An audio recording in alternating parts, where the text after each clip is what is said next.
Hello and welcome to Prudent IAS, one-stop solution for all the competitive exams. Today we'll be discussing on a topic that has gained importance because of the contemporary issues and current developments, that is language. The approach for this video will be the same like all our previous videos. We have chosen this topic, we'll do some discussion on this topic, then I'll give you a sample model question and a sample model answer as per UPSC. Most of you must be aware which question we are going to answer today, but all those who have no idea, just join our Telegram group Answer Writing by Prudent IAS. There you can send us your answers, do some peer-to-peer interaction. You can also access the evaluated copies because we evaluate one answer daily at no cost. So let's quickly decode India's constitutional language framework. India is one of the most linguistically diverse countries in the world. According to the 2011 census, India has 22 scheduled languages, over 122 major languages, and more than 1600 dialects being spoken. India's constitution, which was adopted in 1950, celebrates this diversity by addressing the language policy in Part 17, Article 343 to 351. It established Hindi in the Devanagari script as the official language. English joined Hindi for official purpose initially for 15 years. After 1965, English continued as an associate official language through the national consensus. So this is just a brief insight about the topic. We'll discuss each of these in the detailed manner in the upcoming slides. But now what you need to keep in mind, first up, the articles and part. We'll discuss each article in some detail because all the articles are extremely important. Then what is the official language? Hindi in Devanagari script, but English has joined Hindi as for official purposes as an associate official language. What is the relevance of this topic as per UPSC? Today I have given some sample questions in the beginning so that you have a better idea about the topic. And GS Polity 2, Polity and Governance questions might be about discuss the constitutional safeguards for linguistic minorities in India. Examine the role of language in federalism and national integration. In essay also, unity in diversity, the linguistic fabric of India, language and identity in Indian democracy. In ethics, language rights as a facet of justice and equality. So same topic, but a number of dimensions can be asked throughout this topic. So this topic is really very important from both prelims as well as mains perspective. What are the constitutional provisions related to the language? First, we are going to just discuss the articles in brief. First up is Article 343. It has the provision Hindi in Devanagari script will be the official language of the Union. Okay, just make these underline these points while studying. English was allowed for 15 years, but it was extended by the Official Language Act in 1963. You need to learn all these facts because these facts will be handy while writing the answers. Article 344, formation of a commission and committee to promote official language. See, this is very important. I'm marking all the star ones which you have to learn. Others, just develop some understanding. Article 348 mentions the language of Supreme Court, High Court, and acts shall be in English. Another important point. Article 349 mentions the protection of linguistic interest while changing the official language. Now this is where when you will be answering the questions regarding to the constitutional safeguards for the linguistic minorities, you will have to mention Article 349. Article 340, extremely important. Right to represent grievances in any language used in the union or state. 350A is states must provide facilities for instruction in the mother tongue at the primary stage for children belonging to linguistic minority groups. Again, a constitutional safeguard for the minority groups, as well as it is the role of states to provide this facility. Article 350B, Special Officer for Linguistic Minorities to safeguard their rights. So we discussed this first question, the constitutional safeguards, and this can be answered completely from this part only. You will have to mention the articles and all the provisions. Article 351, it is the duty of the union to promote the spread of Hindi and develop it as a medium of expression for all the elements of the composite culture of India. Now you will be reading the news that Hindi is being imposed, discussions on the mother tongue, Hindi, linguistic demands. So always understand these topics as per what the constitutional frameworks, what are the constitutional provisions on the basis of which the states and union are taking some actions. So the union is promoting the spread of Hindi as per the Article 351, and the states will have to provide some facilities for the mother tongue in the primary stage for children belonging. This is a compulsion under Article 350A. The official languages of the state. Article 345 mentions the legislature of a state may adopt any one or more languages in use in the state or Hindi as the official language. So it is up to the state as per Article 345 to choose the language as the official language. English continues to be used for communication with the union. If the states want to communicate with the union, then the medium will be English, which is same for all these states. Keeping in mind the diversity, English has been chosen so that brings some uniformity while communicating.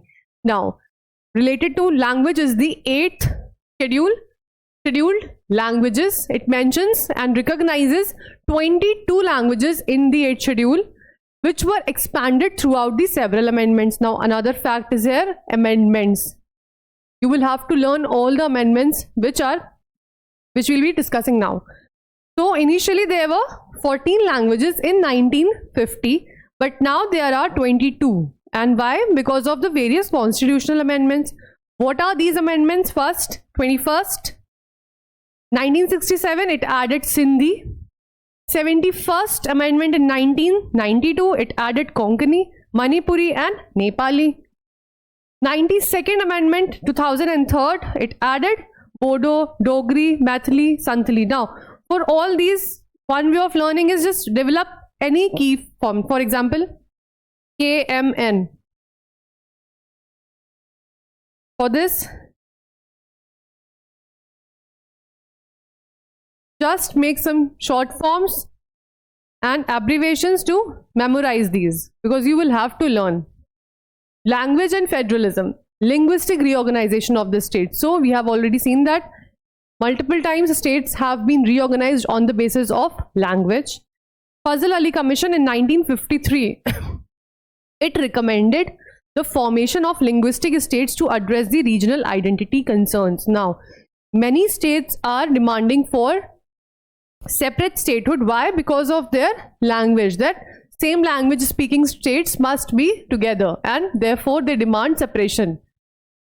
But in the beginning, which was the first commission which recognized it was the Fazal Ali Commission in 1953. It said that okay, linguistic states can have different formation. States Reorganization Act 1956, very important act. It implemented the reorganization of Indian states along the linguistic boundaries. What you need to keep in mind was Fazal Ali just recommended, and the State Reorganization Act, it actually implemented. So now the language is a very key identity marker, often intersecting with the regional politics. Language is not just an identity, but used as political tool, and even demands for statehood. Some vested interest also use language for their vicious purposes. What are the key institutions? First up, the Commissioner of Linguistic Minorities. Now it is established, as discussed just now, as per the Article 30B of the Indian Constitution, and it operates under the Ministry of Minority Affairs. Then the Sahitya Akademi, India's National Academy of Letters, that promotes literature in the regional languages. So these are some of the institutions which are working for languages. Central Institute of Indian Languages, it promotes research and development of regional language across India. It's very important to preserve all these languages to maintain the diversity. But at the same time, balancing this diversity and maintaining unity is also very important. What are the contemporary issues and debates which have made this topic very important? The 3-language formula, it is proposed in the National Education Policy earlier in 1968 and now in 2020 as well. It promotes learning of Hindi, English and one regional language. Now, the problem is with this. Southern states oppose the imposition of Hindi language. They say English is fine, their regional language is fine, but why imposing the Hindi language? So there is some unrest and opposition because of 3 language formula. Demand for inclusion in the 8th schedule. You have already seen that there are 22 languages from 14 to 22 and now more than 30 languages are seeking inclusion. Why? Because the languages which are included in the 8th schedule have certain provisions. What are the special provisions? Let me know in the comment section below. What are the benefits of getting involved? Why everyone is seeking inclusion in the 8th schedule? So just let me know in the comment section the answer to this question. This raises concerns about the administrative feasibility versus the cultural justice. So yes, culturally we must include all the languages. All the languages must have an equal say and they must be preserved. But administrative feasibility will also have a hamper because of including over 30 languages in this. For example, Bhojpuri, Rajasthani, etc. Now, language and digital divide. Lack of regional content on the internet limit access. First, push for vernacular digital governance is also increasing. So, some initiatives are being taken, but there is some digital divide due to which the implementation part is lagging behind. What are the important case laws? This is an answer writing video, so I'm just highlighting what all points you need to keep in mind while learning about this topic. Do a detailed study about all these. These are just the key points. The Kerala Education Bill in 1959. Landmark case that upheld the mother tongue as the medium of instruction in educational institutions. Very important, can be used while writing in any mains answer about language. The TMA Pai Foundation case 2002. It established that linguistic minorities have the right to establish and administer their own educational institutions. This can be written while writing about the constitutional safeguards as well as the Supreme Court judgment for protection of the linguistic minorities. So sample 2 cases, you can write as many as possible, but learn at least 1 or 2 cases about each topic. What are the keywords for the answers? That I always say, use this subject specific terminology. So in this topic, what is this terminology? Linguistic pluralism, constitutional morality, cooperative federalism, cultural assimilation versus imposition, vernacular empowerment. So these are the topics on which a question can be framed. For example, if there is a question on cultural assimilation versus imposition, you must first know the meanings of each of these terms. Secondly, if there is a question on constitutional morality, then too you can incorporate other keywords as well. But on each keyword, you must have at least some knowledge and understanding. Coming to the model question, which is the major segment of our video. Language in India is not just a medium of communication, but a marker of identity, culture, and power. Discuss the challenges this poses to India's constitutional vision of unity in diversity. It is a 10-mark, 150-word question. Short answer. The directive word here is to discuss. What are we going to discuss? The challenges that it poses to the constitutional vision of unity. So we can mention the constitutional vision in very brief, and then we can directly jump to the challenges. What I always say, just pause this video, write an answer yourself, keep a timer to check the time management, and then you can submit us your answers in the group, or when I'll be discussing the answer in the upcoming slides, just do some self-evaluation. Coming to the model answer, first up is the intro. We have discussed the basic parameters multiple times. I have even made a separate video for the answer writing strategy where I've pointed out all the parameters. So I won't repeat all those, but yes, I'll be adding some new pointers daily. Coming to the introduction, India is home to 122 major languages and 1600 plus dialects as per the census 2011. Language in India is not merely communicative. It symbolizes cultural identity, regional pride, and political assertion. The Constitution upholds this through a multilingual framework aiming for university in diversity. Now here I have written 3 sentences because this is a model answer, so I have exceeded the word limit. But what you are supposed to do, write only 1 or 2, just merge 2 lines and write a concise intro as per 10-mark word limit, which is 20 to 25 words. If it is a 15-mark question, all the 3 points can be written. What is important to note here? Add facts to engage, make the intro engaging. If you are quoting, quote the source as well, according to which source you are quoting the data. Then you can add some generic point giving the insights, but please be careful about the terms that in language and media is not merely communicative, but symbolizes the cultural identity, pride and political assertion. If then too you have some word limit at hand, then you can write about the demand of the question. So this is how you will always frame the question introductions. First, you will try to add facts. In polity, I'm talking about in polity.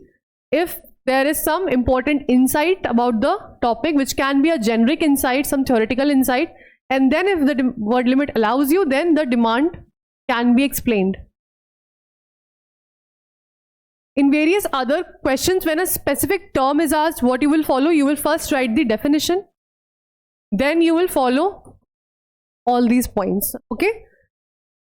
Follow basic structure for introduction. It will be very easy for you to understand the topic and frame. You won't spend time in framing the introduction that okay, मुझे क्या लिखना है, how to start. Always have a basic structure. कि अगर simple term है, start with the definition. If there is some data or fact at hand, just write the fact and data. Coming to the body of answer, basic structure, heading, subheading format, use of 1, 2, 3. What is as I mentioned that you can write about the constitutional framework in very brief. Articles 343 to 351, they provide for the official and regional languages. The 8th schedule recognizes 22 languages, initially 14, expanded via 21st, 71st and 92nd amendment. Now what is important to note down here is, when we were discussing the 8th schedule, we had a full slide over this, but here we have written it in such a concise manner. So how you will frame the points is very important. That's the purpose of this slide, that it recognizes 22 languages. And in the bracket, using the colon, semicolon, you are writing about initially 40, but then it was expanded by this. So what are the key facts that cannot be skipped, and what are the extra details that can be skipped? You need to filter it out. Article 350 and 350b, safeguard linguistic minorities. In very concise manner, using very less word limit, you have explained the constitutional framework. Now, what are the challenges to unity? First up, the language-based politics. Second, exclusion from 8th schedule. Third, elitism through English and digital language divide. We have discussed the challenges in multiple slides across the whole lecture, but how we have phrased the points. Look at it. Language-based politics. First is resistance to Hindi in Tamil Nadu and anti-education like 1965 and to 2019. So we have written in short that there is resistance to the 3-language formula regarding with Hindi in the southern states, and the years are also mentioned. Linguistic movements like Gorkhaland and Telangana are, so we are adding and substantiating our argument with the example. Next up, exclusion from the 8th schedule. While discussing the 8th schedule, we mentioned that there are demands from Bhojpuri, Rajasthani, Tulu which remain unmet. So giving examples is extremely important because this is a current issue.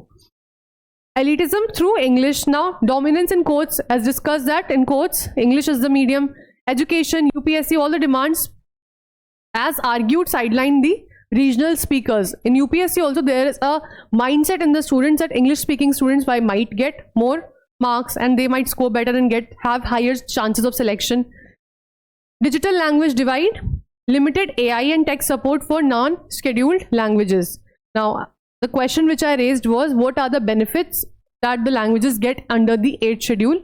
Once you will know that, then you will understand that there is lack of AI and tech support which are non-scheduled languages, and therefore the demand for the inclusion in the 8th schedule.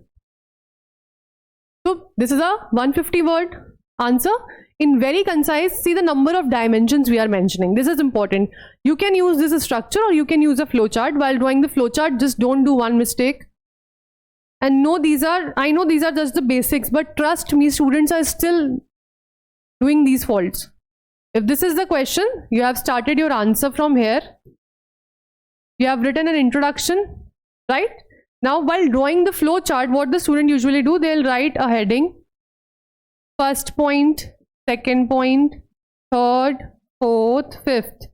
They'll use a space in such a poor manner that coming towards the end, they will have to write a congested conclusion. Instead of this, what you can do is, if you're aiming to draw a flow chart, write the heading in center and make the points aligned.